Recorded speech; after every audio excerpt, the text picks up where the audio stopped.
Hello mga ka-store, nandito na tayo sa ating raffle. 10 pesos. 10 pesos lang, may 8 biscuits na kayo. Dito tayo ngayon sa free coffee. Round 185. Tatlo po ang bubunutin natin na Atome Sachet Coffee. Yan, si Madam Honey ang bubunot. First number. Atome Arabica Coffee. 9. Number 9, si Madam Raquel. Pambihira, siya pala. Siya ang apply ng Atome.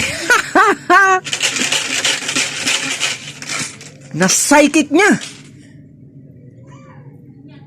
Ano yan? 4. 4. Si Brother Archie. Ay, pambihira. Isa na rin tong psychic. Last number. Oh, number 7 ako.